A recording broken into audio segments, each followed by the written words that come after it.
आधुनिक काल कहते हैं। और इस टाइमलाइन के बारे में मैंने आपको बताया था कि किस तरीके से जो है आधुनिक काल की शुरुआत मानी जाती है और इसका कारण यूरोप का और भारत का क्या था, है ना। भारत पूरे धन संपदा से परिपूर्ण है। व्यापार के लिए भारतीय राजाओं ने बहुत ज्यादा सपोर्ट किया यूरोप को।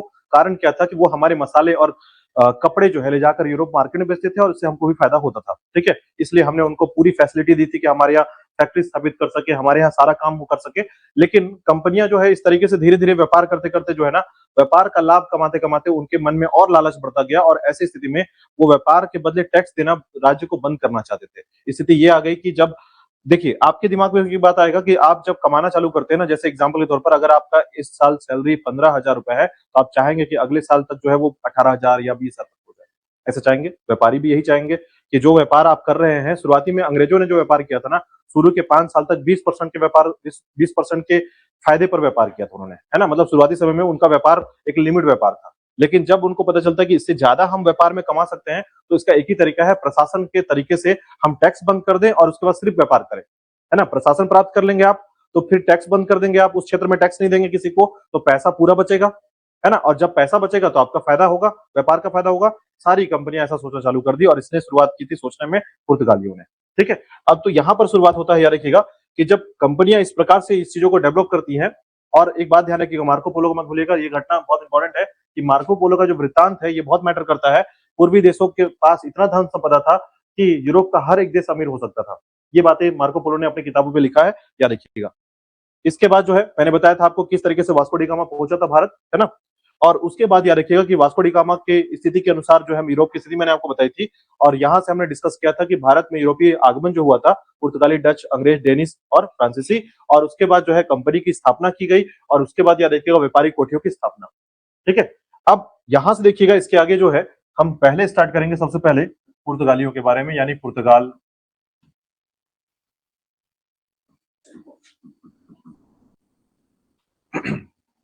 पुर्तगाली आगमन को, ठीक है। मोटा मोटी आपको इसको याद करने से पहले वो लिस्ट, 3 लिस्ट याद करना, ये बहुत जरूरी, याद रखिएगा। एग्जाम में किसी दिन पढ़ा और आपने याद नहीं किया तो उस दिन आपको समझ में आएगा कि मेरे बोलने की बातें कितनी इंपॉर्टेंट होती हैं, ठीक है। तो ये ध्यान रखिएगा कि आपको 1498 से स्टार्ट करना है और 1668 तक यानी 1668 तक जो है पूरी कहानी को एक एक डेट के साथ याद कर लेना उसको, ठीक है। और उसके लिए मैं आपको यहाँ तक धीरे धीरे करके लेके चल रहा हूँ कि पहले पुर्तगालियों को पढ़िए, कैसे उन्होंने स्थापित किया था और कब कब कौन कौन आया था यहाँ पर, ठीक है। तो देखिएगा पुर्तगालियों को जो है सबसे पहला जो व्यक्ति था वो था वास्को डी गामा, है ना। भारत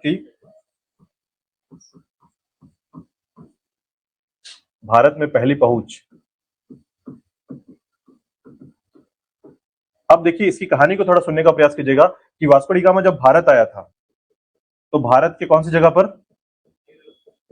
कालीकट, ठीक है। बार बार ध्यान रखिएगा, केरल पूछेगा नहीं उस समय, है ना। ऑप्शन में क्या रहेगा, कालीकट ही रहेगा, ध्यान रखिएगा। इस समय कालीकट का राजा कौन था, जमोरिन।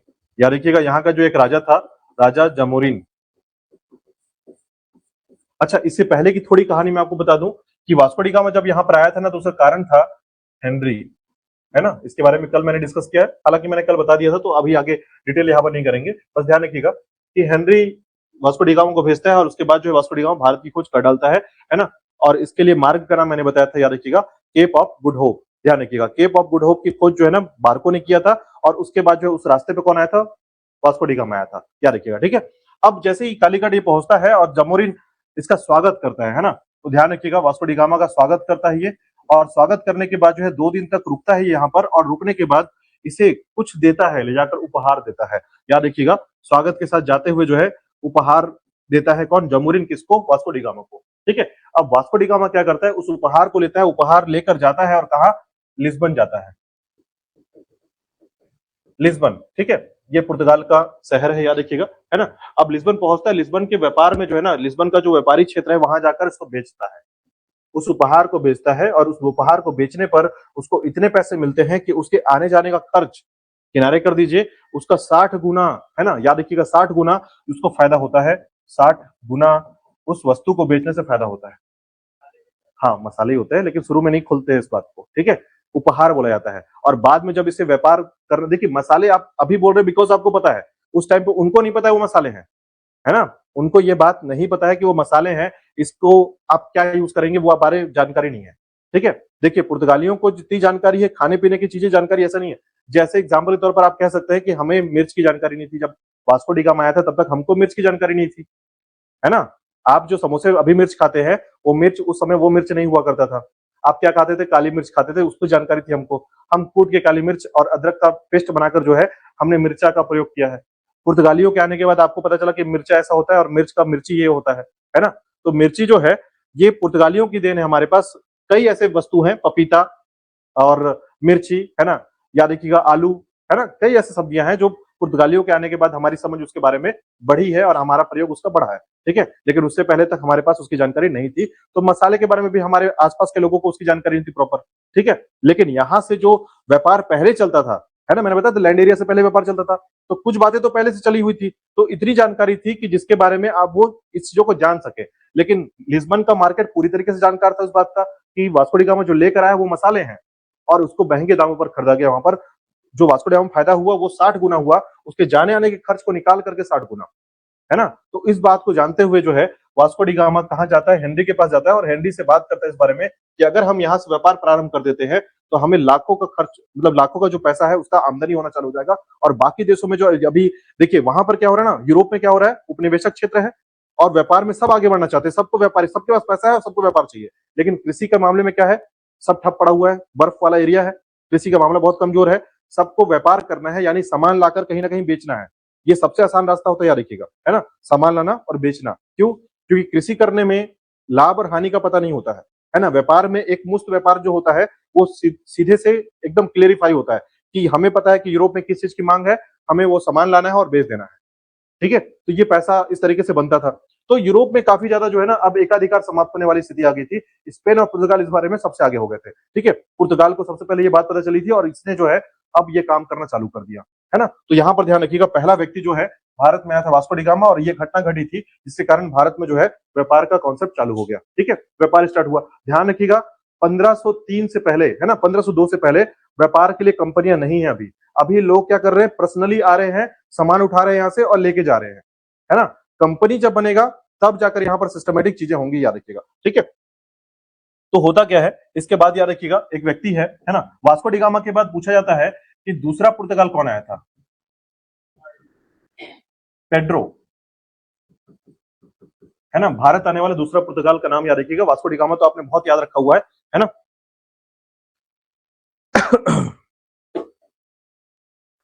तो जब भी इसे नाम पूछा जाए तो देखिएगा कभी भी, अच्छा एक बात और पूछा जाता है, यहाँ पर एक क्वेश्चन आया हुआ था, याद रखिएगा कि जब वास्को डी गामा आया था तो भारत में राजा कौन था?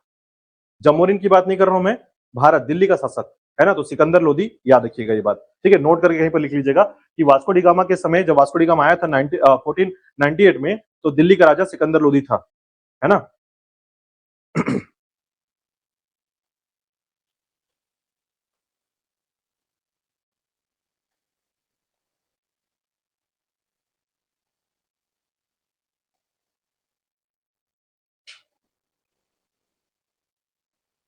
ठीक है, तो याद रखिएगा दूसरा पुर्तगाल जो है नाम है पेड्रो अल्बरेज क्रेबाल। ये आया था सन 1500 में, है ना। भारत की यात्रा, यानी भारत आया था व्यापार के लिए, दो बेड़ा जहाज लेकर आया था ये, और फिर से व्यापार के लिए इसने काम किया था, है ना। तो दूसरा पुर्तगाल का नाम याद रखिएगा, पेड्रो अल्बरेज क्रेबाल नाम है इसका पूरा, ठीक है। एक्चुअल में घटना और भी बता देता हूं मैं आपको। होता क्या है कि 1453 में कस्तूनिया वाला घटना आपको याद होगा, यही वो घटना है ना। तो कस्तूतुनिया से जो है ना, जैसे ही ऑटोमन एम्पायर वहां पर स्टेबल हो जाता है, उसके बाद जो है याद रखिएगा यहां पर पोप अलेक्जेंडर फोर्थ, इसने क्या किया, समुद्री मार्ग से ना व्यापार करने के लिए आज्ञा पत्र जारी कर दिया, याद रखिएगा 1453 में ही, है ना। इसने क्योंकि वो देखा कि कस्तूतुनिया में कोई और आ गया है, तो अगर वहां से आप व्यापार नहीं कर सकते हैं तो व्यापार के लिए दूसरा तो रास्ता ढूंढना पड़ेगा।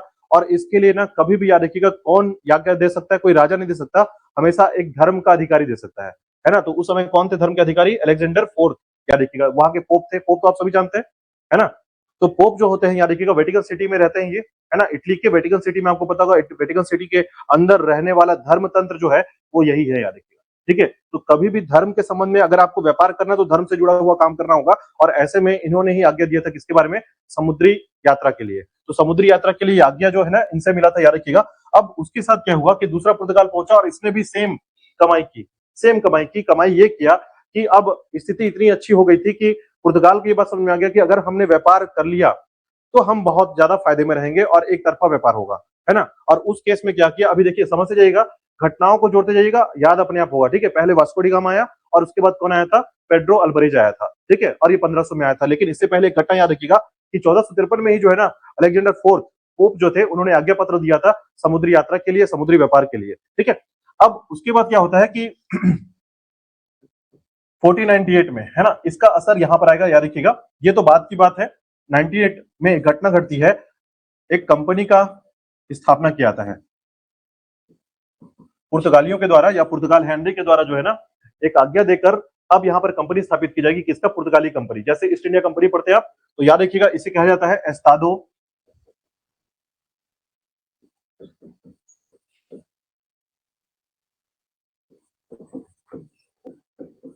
द इंडिया, ठीक है, ईस्ट इंडिया कंपनी।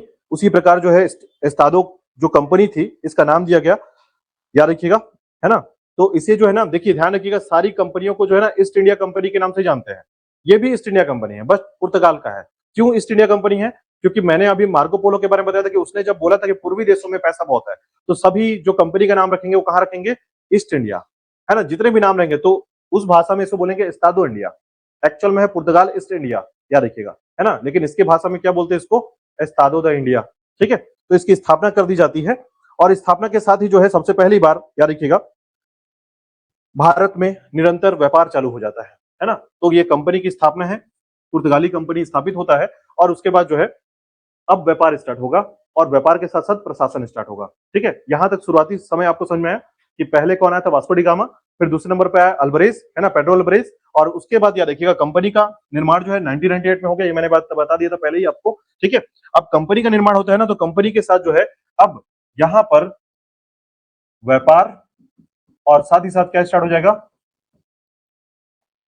प्रशासन, है ना। पुर्तगाली कंपनी का व्यापार एवं प्रशासन, याद रखिएगा। व्यापार क्यों, तो व्यापार के लिए ही ये सारी कंपनियां आई थी। अब प्रशासन की जब हम बात करेंगे तो प्रशासन की स्थिति क्या होगी, ध्यान रखिएगा, भारत में प्रशासन की बात नहीं हो रही है, ये कंपनी के अंदर प्रशासन की बात हो रही है कि जो लोग पुर्तगाल से यहाँ काम करने आए उनके प्रशासन में काम चल सके, है ना। तो इसके लिए जो है उसने क्या किया था, प्रशासन के लिए यहां पर हेनरी ने गवर्नर भेजा था और कंपनी के अंदर जो प्रशासन चलने लगा वो गवर्नर के माध्यम से चलने लगा था, ठीक है। और इस तरीके से जो है कंपनी के साथ जो है भारत में गवर्नर आते हैं। और ये ध्यान रखिएगा एग्जाम में हमेशा यही पूछा जाता है ना, कि गवर्नर जो है कौन कौन से गवर्नर आए थे, पुर्तगाली गवर्नर, और उनके द्वारा कौन कौन से काम किए गए, ठीक है। सबसे पहले याद रखिएगा, पहली फैक्ट्री जो है ना गवर्नर के टाइमलाइन पर जो है, याद रखिएगा, पहली फैक्ट्री कब, 1503 में, कहां पर, अच्छा इसकी एक घटना है, मैं आपको बताता हूं ये घटना क्या थी, इसको थोड़ा सुनने का प्रयास कीजिएगा, है ना। कालीकट में जब सबसे पहली बात पहुंचे तो सबसे अच्छा क्या था, सबसे अच्छा ये था कि पुर्तगाल को ये बात समझ में आ गया था कि हमको क्या करना है, हमको व्यापार करना है, ठीक है। भारत की स्थिति क्या है, भारत की स्थिति ये है कि भारत में जो है सिकंदर लोदी यहाँ बैठा हुआ है बाकी छोटे छोटे शासक इधर बैठे हुए हैं, ठीक है।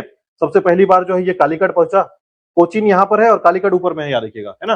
कालीकट और कोचीन पास पास में है, कोई दिक्कत वाली बात नहीं है, ध्यान रखिएगा। लेकिन यहाँ पर जो है ना ये पहले से ही किसके शासन में है, अरब शासन में, याद रखिएगा। अरबी जो है ना हर तरफ से फैले हुए हैं, याद रखिएगा, है ना। यहाँ भी अरबी आ चुके हैं, याद रखिएगा। जमोरिन के आसपास भी पूरे के पूरे मुस्लिम शासक बैठे हुए हैं, है ना। जमोरिन एक हिंदू शासक है लेकिन अधिकांश पूरे मुस्लिम शासक है हर जगह पर। और काम कौन कर रहा है राजाओं के लिए, अरबी काम कर रहे हैं आप हमारे लिए, ठीक है। तो दक्षिण क्षेत्र में अरबियों का या केरल में अरबियों का बहुत ज्यादा प्रभाव है, याद रखिएगा, ठीक है। अब स्थिति क्या होती है कि वास्को डी गामा जब आता है तो जमोरिन के साथ उसकी मित्रता होती है, ठीक है। लेकिन जब अल्बरेज आता है ना, दूसरे नंबर पर अल्बरेज आता है, तो वो क्या करता है, जमोरिन के जितने अरब लोग रहते हैं, मतलब उसके जो साथी होते हैं, तो सबको मार देता है ना। और मार करके जो है ना, ये देखिए, वो चाहता तो कालीकट में पहला फैक्ट्री लगाता, कोचीन में क्यों लगाया, तो कालीकट और कोचीन एक दूसरे के दुश्मन है, याद रखिएगा, है ना। कालीकट क्षेत्र जमोरिन का है और कोचीन क्षेत्र मुस्लिम शासकों का है ना। उन दोनों के बीच में लड़ाई थी, याद रखिएगा। अब ऐसी स्थिति में क्या हुआ कि जब ये यहाँ पहुंचता है तो काफी अरबियों को, है ना, पहले तो पूरे जहाज को मारता है, यानी जितने जहाज बेड़े थे इस समय सबको उड़वा देता है ना। 9 जहाज बेड़े लेकर आया था और उसके बाद फिर 2 जहाज बेड़े और लेकर आया था और सभी अरब सागर के क्षेत्र में होने वाले या हिंद महासागर में होने वाले जितने बेड़े थे सबको खत्म कर दिया। किसके? जो भी पहले से अरब शासकों के बेड़े थे यहाँ पर, ठीक है। और लेकर पहुंचा कहां पर? तो ये कोचीन की तरफ पहुंचा और कोचीन का सपोर्ट लिया इसने, है ना। और कोचीन का सपोर्ट लेकर जो है कालीकट को हराने का प्रयास किया और कालीकट को हराकर जो है कोचीन में पहला स्थापित किया फैक्ट्री कालीकट के विरुद्ध में, है ना। और इस प्रकार से पहली फैक्ट्री इसने कोचीन में स्थापित की थी, याद रखिएगा, है ना।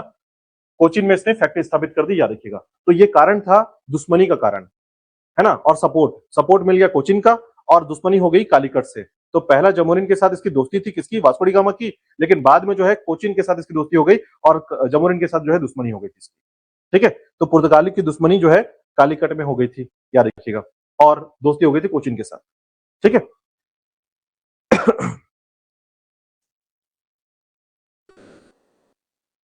तो पहली जो है सफल व्यापारिक कोठी जो है इसने स्थापित की थी 1503 में।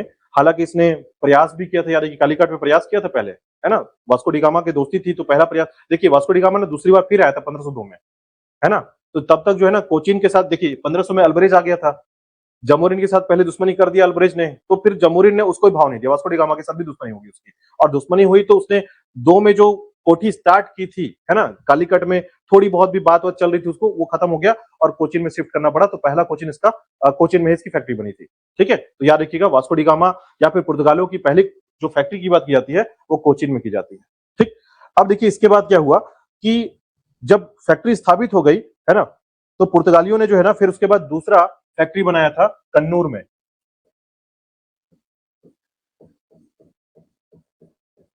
कन्नूर, ठीक है। ये दूसरी फैक्ट्री की बात की जाती है कि इसकी दूसरी फैक्ट्री जो है 1505 में कन्नूर में बनाया गया, है ना। और जब दूसरी फैक्ट्री बनाई गई तो इसके बाद जो है इसका नियंत्रण, जो पूरा प्रभावी नियंत्रण था वो पुर्तगालियों के पास जा चुका था, ठीक है। अब स्थिति ये बनती है कि जब प्रभाव पुर्तगालियों का ज्यादा बढ़ गया तो वहां से जो है ना किसको भेजा गया? गवर्नर को। अब जब गवर्नर आते हैं यहां से, याद रखिएगा, तो यहां से आपको याद रखना है कौन कौन से गवर्नर पुर्तगाल कंपनी के स्थापना के साथ साथ उसको चलाने के लिए कौन कौन आता है और इसने कौन कौन सी नीति या पॉलिसी लगाई थी, ठीक है। सबसे पहला गवर्नर था अल्मीडा, डी अल्मीडा, याद रखिएगा, ये बहुत इंपॉर्टेंट है। पूछा जाता है कि पुर्तगाल पहला गवर्नर कौन है? पुर्तगाल पहला गवर्नर। और इसने आते के साथ ना और ज्यादा हंगामा चालू कर दिया। हंगामा ये किया कि इसने एक नीति अपनाई, ब्लू वाटर की नीति, है ना, याद रखिएगा, नीला पानी। इसने जो है एक पॉलिसी चालू किया, इस पॉलिसी को कहते हैं ब्लू वाटर पॉलिसी। यानी जो समुद्र का पानी है या समुद्र के पानी पर किसका अधिकार होगा?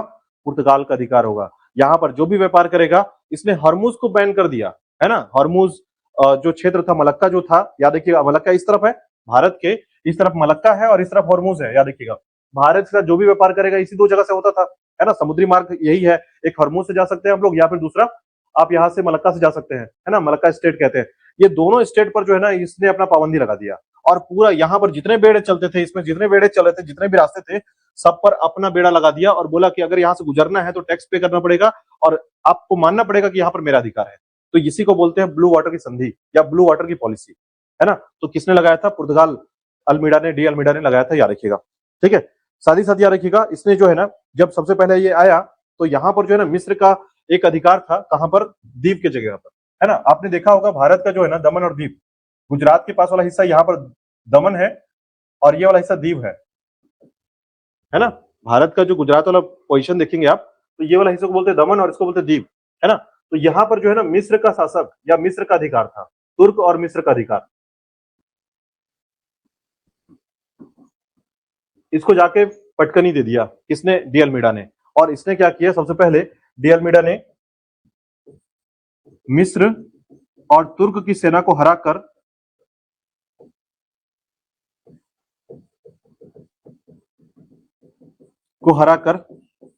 दीव को नियंत्रित करना चालू कर दिया, है ना। सबसे पहले दीव को जो है कंट्रोल कर लिया था, याद रखिएगा, मिस्र की सेना को और तुर्क को हरा करके जो है इसने दीव को कंट्रोल कर लिया था, याद रखिएगा। ठीक है, दीव पर अधिकार किया, याद रखिएगा।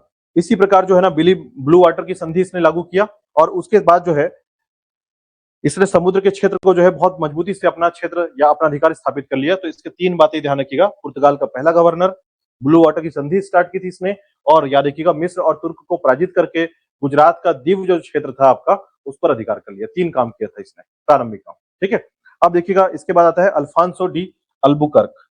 दूसरे नंबर पर अल्फांसो डी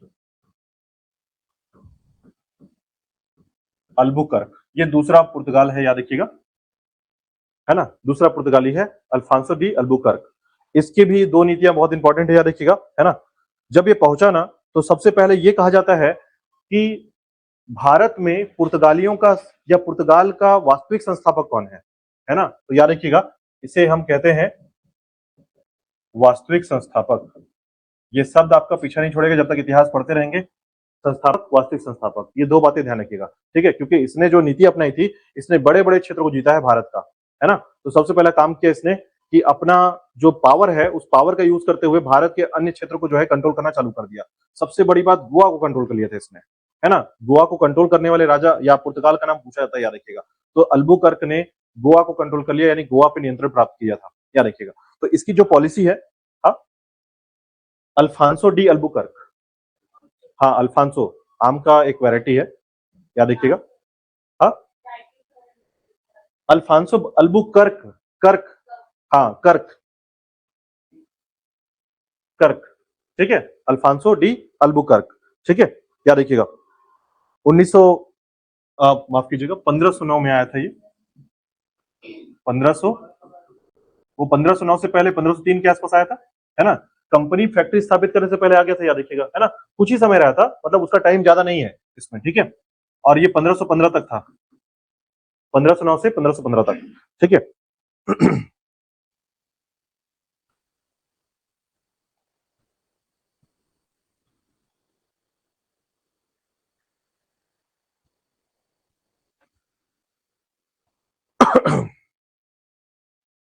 ठीक है, चलिए इसके कुछ बातों को याद रखते हैं। सबसे पहले याद रखिएगा, इसने 1510 में बीजापुर के शासक आदिल शाह,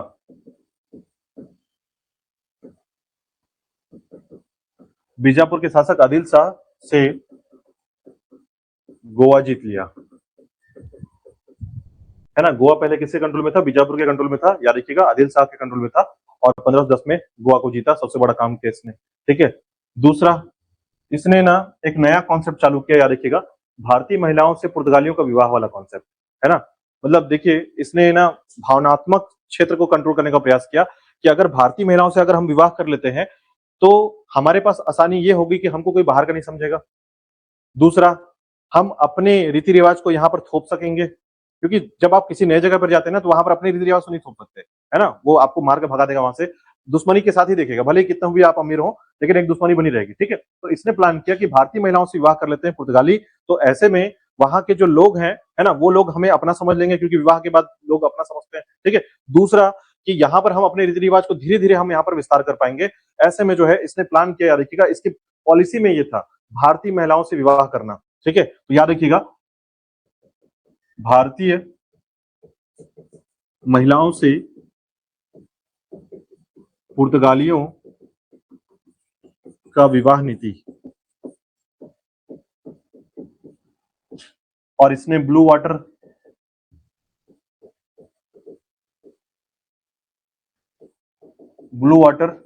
नीति को बंद कर दिया। और साथ ही साथ याद रखिएगा, इस समय दक्षिण भारत में मुख्य शासक था एक कृष्णदेवराय, ये काफी प्रसिद्ध थे, तो आप जानते ही हैं। इसके साथ अच्छा व्यवहार था, मतलब ऐसा कह सकते हैं कि अल्बुकर्क का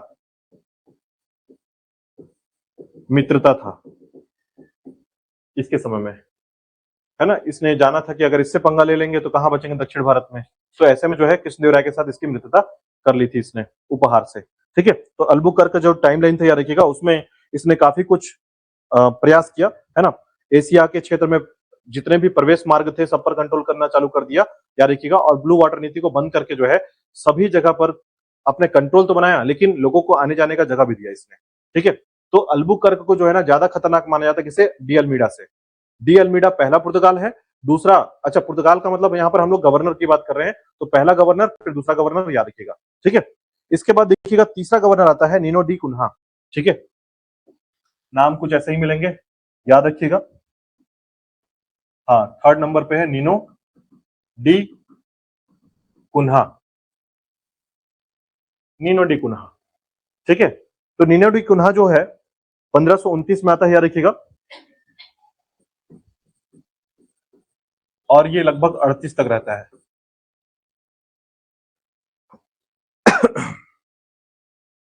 ठीक है। तो अगला पुर्तगाली गवर्नर जो है ना, ये बनता है आपका नीनो डी कुन्हा, याद रखिएगा। और इस स्थिति के साथ याद रखिएगा, कई बार जो है ना एग्जाम में पूछा गया है कि गोवा को प्राप्त किसने किया, इसने गोवा को राजधानी किसने बनाया अपना, है ना। तो गोवा को राजधानी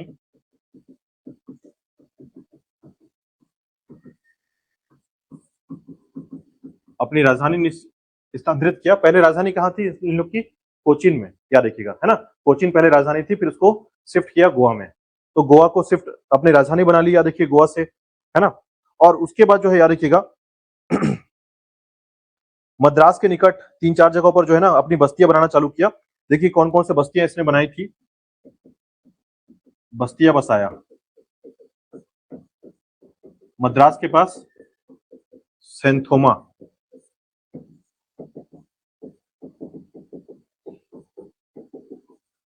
ठीक है। मद्रास के पास कौन सी बस्ती बसाई थी, सेंथोमा बस्ती, सेंथोमा नाम याद रखिएगा, पूछा जाता है।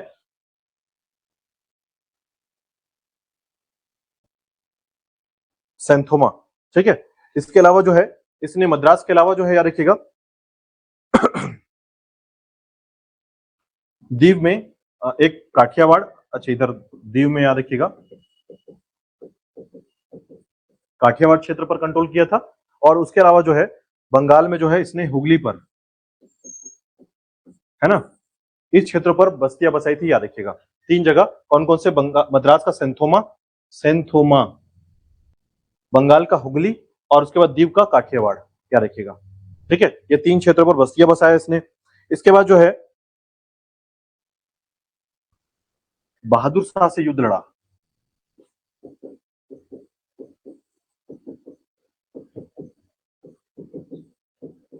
बहादुर शाह जो है ना गुजरात का शासक था इस समय में, याद होगा आपको, है ना। तो गुजरात का शासक था इस समय, याद रखिए, गुजरात के शासक बहादुर शाह से उसके बेसिन के क्षेत्र में जो है ना युद्ध हुआ, और यहां पर बहादुर शाह को इसने पराजित कर दिया था, ठीक है। तो बहादुर शाह वाला मैटर उतना इंपॉर्टेंट नहीं है, लेकिन ध्यान रखिएगा चूंकि पॉइंट आता है, इसको पराजित कर दिया, है ना, नीनो डी कुन्हा ने। उसके अलावा जो है दीव पर तो अधिकार हो ही गया था, गुजरात के क्षेत्र के बेसिन में जो है ना इसने अधिकार कर लिया था, गुजरात का जो बेसिन क्षेत्र है, ठीक है। मैटर ये करता है कि याद रखिएगा इसने जो है पूरी तरीके से कॉटेज पद्धति लागू कर दिया, है ना। कॉटेज पद्धति याद रखिएगा, पूरे हिंद महासागर में एक पद्धति लागू की जिसे बोलते हैं कॉटेज पद्धति। कॉटेज का मतलब होता है सामान लेके जाना, उस सामान को जो लेके जाओगे आप, उस सामान का जो परसेंटेज होगा वो मेरा रहेगा ना। कॉटेज लगाते हैं, निकालते हैं, होता है एक तरीके का।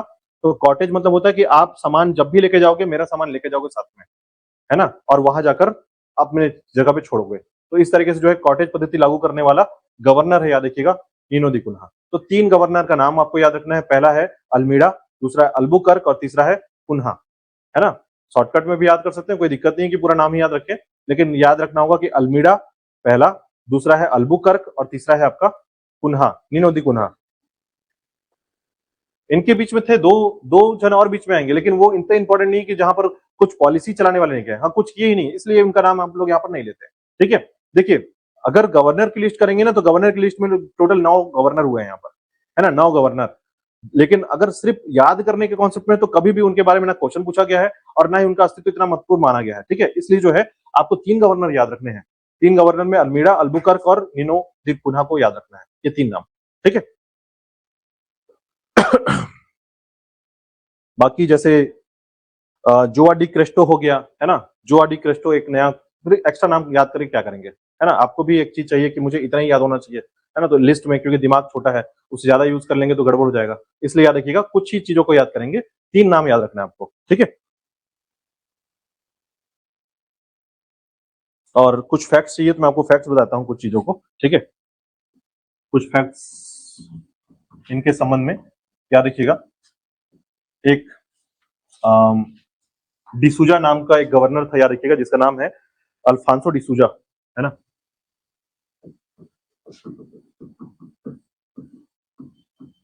ये लगभग 42 के आसपास वाले टाइम पे था, याद रखिएगा।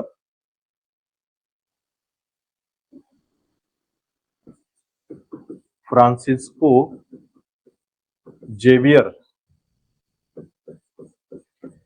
नाम का पादरी भारत आया था इसी के टाइम पर। ये 1542 का टाइम है, याद रखिएगा, है ना। 1542 में एक पादरी जो है इसके साथ भारत आया था, याद रखिएगा, फ्रांसिस्को जेवियर, जिसके नाम पर आपको, हाँ, जितने मिलते हैं वो सब मिलते हैं, याद रखिएगा। हाँ, फ्रांसिस्को था, याद रखिएगा। जेसुइट था ना, ये जेसुइट था, इसलिए जो है इसको फ्रांसिस्को जेवियर कहा जाता है ना। जो मरमी गोवा जो है ना, मरमी गोवा जो आपका चर्च है गोवा का, मरमी गोवा चर्च इसी के द्वारा संरक्षित है, याद रखिएगा, ठीक है। और एक चीज जो है आपको याद रखना है ना, आगे मैं पढ़ाऊंगा इसके बारे में, जो घटना घटेगी उसके संबंध में है। हाँ हाँ, अल्फांसो डिसूजा।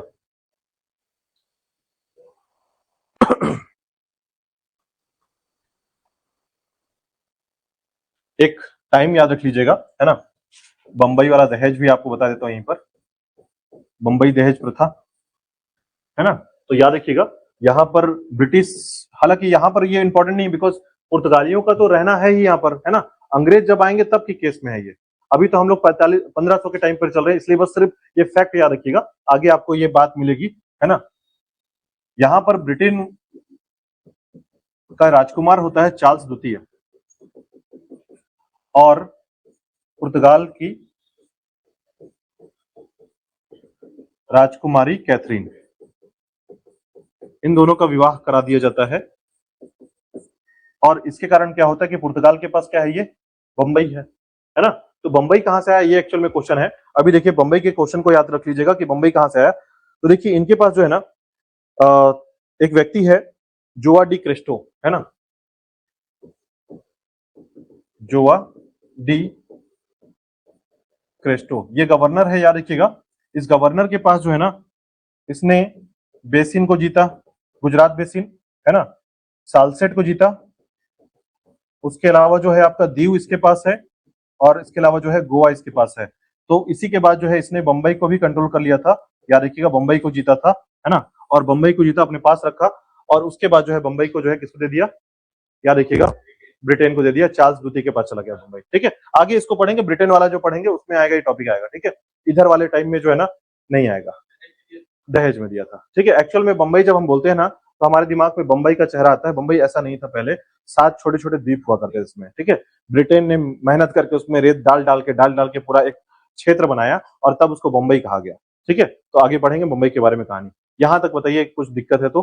3 नाम आपको अच्छे से याद रखना है, अल्मीड़ा का, अल्बुकर्क का, और पुन्हा का, ठीक है। उसके बाद फिर कभी मन करे तो अल्फांसो डिसूजा को याद कर लीजिए, और एक क्रेस्टो को याद कर लीजिए, ठीक है। चलिए अब देखिएगा इनके द्वारा क्या योगदान हुआ, भारत में क्या योगदान था, भारत में पुर्तगालियों का योगदान याद रख लीजिएगा।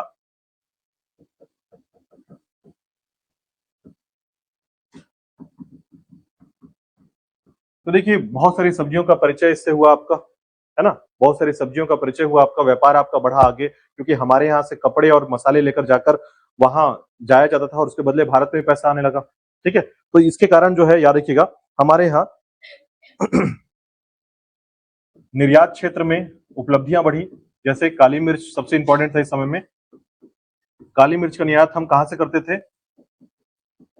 कोंकण तट से, याद रखिएगा, काली मिर्च का निर्यात, है ना। ये पूछा जाता है कि पुर्तगाली समय में, है ना, आधुनिक काल के इतिहास में हमारे 2 ऐसे कौन से पोर्ट हैं जहां से हम काली मिर्च का निर्यात करते थे, है ना। तो याद रखिएगा, एक है आपका काली मिर्च, और दूसरा है कोंकण तट, और दूसरा है मालाबार तट।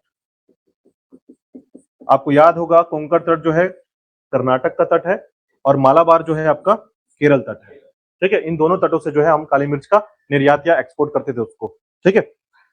दूसरी बात याद रखिएगा, हमारे यहाँ जो है 2 काम स्टार्ट हुए इनके आने से। एक जहाज बनना चालू हुआ, इससे पहले हम जहाज का निर्माण नहीं करते थे, या करते भी थे तो बहुत, उसमें बेड़ा वड़ा कुछ नहीं होता था, है ना, कॉमन जहाज था हमारा। दूसरा था, याद रखिएगा, प्रिंटिंग प्रेस आपसे पूछा जाता है ना। इनके आने से जो है कागज की प्रिंटिंग प्रेस हमारे यहाँ स्टार्ट हुई थी, याद रखिएगा, है ना। तो प्रिंटिंग प्रेस जो है पुर्तगालियों की देन है भारत को, ठीक है। इसके अलावा बल्कि तंबाकू की खेती, याद रखिएगा, है ना। तो तंबाकू आपके यहाँ तभी आया है, वरना आप मजे में नहीं रह पाते। तो तंबाकू खेती हमारे यहाँ इसी के थ्रू आया है, याद रखिएगा। बीड़ी सिगरेट हमारे यहाँ डेवलप हुआ है, भर भर के धुआं, ठीक है। उसी प्रकार जो है टमाटर, आम, अनानास, पपीता, काजू, आलू खेती की शुरुआत हुई हमारे यहाँ, है ना। तो बस ये याद याद रखिएगा, जिसका प्रयोग हम सबसे ज्यादा करते हैं अभी, ये सब पुर्तगालियों के देन है। टमाटर के बिना खा खिलाता नहीं है ना, आलू के बिना सब्जी नहीं बनती है, तो याद रखिएगा, अनानास हो गया, है ना, पपीता हो गया, ये सभी चीज जो है पुर्तगालियों की देन है। इससे हमारा परिचय थोड़ा कम था, याद रखिएगा। हम उससे परिचित इसलिए कम थे क्योंकि हमारे यहाँ उस प्रकार के बीज या उस प्रकार की चीजें नहीं थी। लेकिन पुर्तगालियों के आने के बाद हमारे यहाँ जो है ये सब चीजें जब आने लगी, हम भर भर के इसका उत्पादन भी स्टार्ट कर चुके थे और हमारा परिचय भी बहुत जोरदार हो गया। और इतना हो गया कि आज टमाटर की स्थिति आप समझिए भारत के अलावा कहीं और नहीं होती है ना। मतलब आप जितने भी सब्जी देखिए, अब वो सब कुछ पलट चुका है, कि जो चीजें वहां पहले होती थी, ज्यादा होती थी, अब वो हमारे यहाँ तंबाकू भर के देखिए, है ना, कितना तंबाकू होता है।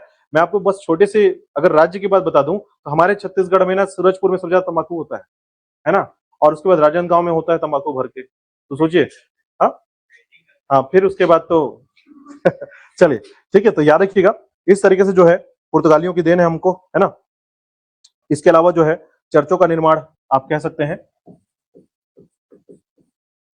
है ना। गोवा में आज भी जाएंगे आप, तो आपको जो चर्च और घर मिलेंगे वो पुर्तगालियों का ही इमारत है, याद रखिएगा, पुर्तगालियों के द्वारा बनाया गया, है ना।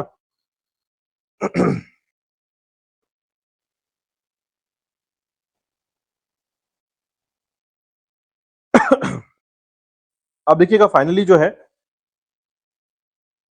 इनका पतन कैसे हो गया, है ना। तो एक्चुअल में क्या हुआ कि अब इस घटना को समझिएगा, इनका पतन का कारण क्या था। पहला, इनकी उपनिवेशिक जो नीति थी ना, ये भारत को धीरे धीरे खोखला कर रही थी, है ना। मतलब धीरे धीरे इनके क्षेत्र को जीतना और कंट्रोल करने से जो है भारत के क्षेत्र में ये जैसे जैसे आगे बढ़े थे, अपनी संस्कृति को हम पर इम्पोज करना चालू कर दिया, पहला चीज। दूसरा, ब्राजील को खोज लिया गया था, ब्राजील इनका उपनिवेशक बन गया था, मतलब इसको ब्राजील जैसा बनाना चालू कर दिया गया था, है ना। तो याद रखिएगा, ब्राजील जैसे उपनिवेशक जैसे के साथ जो है आप काम करना चालू कर चुके हैं, तो आपका ध्यान ज्यादातर ब्राजील की तरफ चला गया, है ना। ध्यान रखिएगा, ब्राजील की तरफ ज्यादा ध्यान होना। इसके अलावा जो है इसने जो है मतलब इनके समय पर यह कहा जाता है कि इसने विवाह करके, जो ये कैथरीन और चार्ल्स द्वितीय का विवाह हुआ था, है ना, ब्रिटेन ने कई क्षेत्र या महत्वपूर्ण क्षेत्र इनसे ले लिया, ठीक है। डच ने इन्हें इनसे कोची ले लिया, याद रखिएगा, कोची केरल वाला जो हिस्सा है, डच ने इनसे छीन लिया। ऐसे करते करते जो है इनका क्षेत्र अधिकतर छीना गया, और अंत में जो है पुर्तगालियों की जो स्थिति ब्रिटेन ने अंतिम तौर पर खत्म कर दी पूरी तरीके से, जहां पर इनके पास कुछ क्षेत्र जो बचे थे वो लास्ट में भारतीयों ने वापस ले लिए। इस तरीके से जो है इनका पतन हो गया, पूरी तरीके से समाप्त हो गया, ठीक है। तो ध्यान रखिएगा, इनका पतन का मुख्य कारण इनकी असहिष्णुता है। असहिष्णुता का मतलब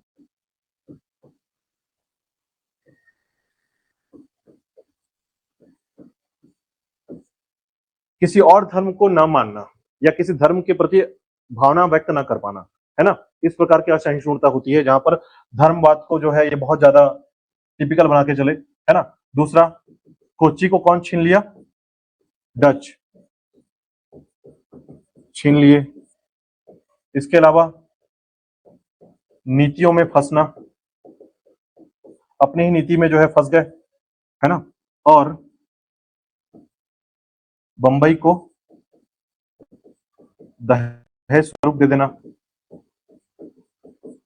दहेज में देना, ये सब मुख्य कारण है जिसके कारण डच जो है डच कह रहा हूं, पुर्तगाल जो है इनका पतन होना चालू हो गया, है ना। तो ये पतन मुख्य कारण था, याद रखिएगा। और सबसे बड़ा जो कारण था, याद रखिएगा, ब्राजील के उपनिवेशकों की तौर पर खोज, है ना। इसके बाद जो है पुर्तगाली जो है मुख्य रूप से ब्राजील चले गए और वहां पर अपना पूरा सारा सामान समेट के चल दिए, है ना। इस प्रकार से जो है ब्राजील की खोज होना, या ब्राजील की खोज के बाद जो है पुर्तगाली मुख्य रूप से जो है ब्राजील के क्षेत्र में रुचि रखने लगे। और साथ ही साथ याद रखिएगा, प्रतिस्पर्धा इतना बढ़ गया था भारत के अंदर कंपनियों का, कि बड़ी बड़ी कंपनियां हमारे आने लगी, और आने के कारण जो है पुर्तगाली शांत बैठने लगे, ठीक है। तो ये सभी कारण था पुर्तगालियों का, याद रखिएगा। चलिए, इसके बाद देखिएगा डचों का कंपनी देख लेते हैं, है ना। कल देखें डच का, चलिए कल देखेंगे डच के बारे में। अब समय को थोड़ा सा बैलेंस करेंगे, उधर 1.5 घंटा तो इधर आधा घंटा हो जा रहा है, अब उसको 1-1 घंटे के हिसाब से देखेंगे, ठीक है। चलिए